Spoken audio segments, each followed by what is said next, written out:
स्वागत छ यहाँहरुलाई मेरो च्यानलमा। आज म हामी सबैलाई मनपर्ने आलु बोडी तामाको रेसिपी लिएर आएको छु र म आलु बोडी तामा बनाउने सबैभन्दा सजिलो रेसिपी शेयर गर्न गइरहेको छु। र सबैभन्दा पहिला सुरु गरौँ यसको लागि चाहिने सामग्रीबाट। आलु बोडी तामा बनाउनको लागि मैले 1 कप उसिनेको बोडी लिएको छु र त्यसैगरी मैले एउटा मिडियम साइजको आलुलाई उसिनेर लिएको छु।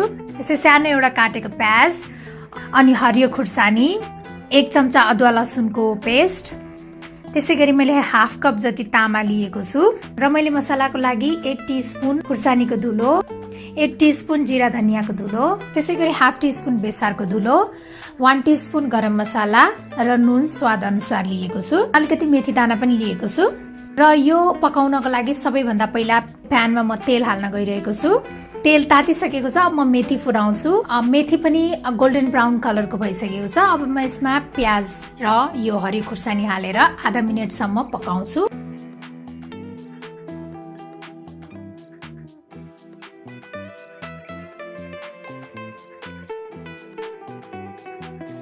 र अब यो तामालाई पनि हालेर प्याज र खुर्सानी सँगै यसलाई आधा मिनेटसम्म भुट्नुपर्छ।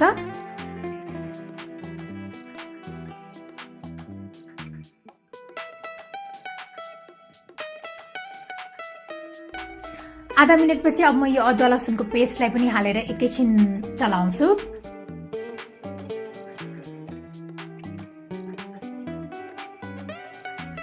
र अब यो सबै मसलाहरू हाल्ने र एकैछिन भुट्ने।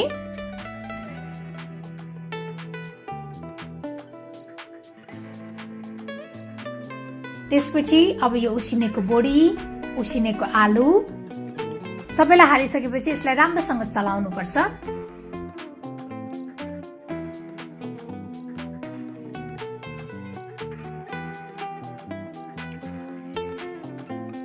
र यसलाई कभर गरेर मधुरो आँचमा 2 मिनेटसम्म पकाउनु पर्छ।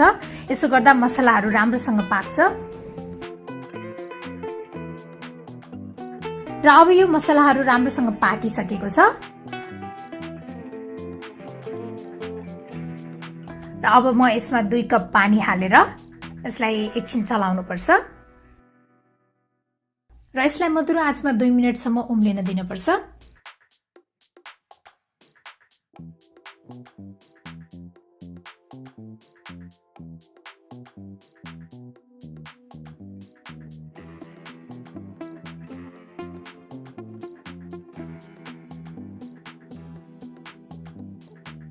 अब यो आलु बोडी तामा राम्रोसँग पाकिसकेको छ।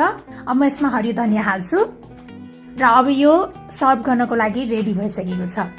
आशा छ तपाईहरुलाई मेरो यो रेसिपी मन पर्यो होला र यस्तै अरु रेसिपीहरुको लागि मेरो च्यानललाई सब्स्क्राइब गर्न नभुल्नु होला र मेरो भिडियोलाई लाइक, शेयर र कमेन्ट गर्न नबिर्सिनु होला। Thank you for watching. Bye by.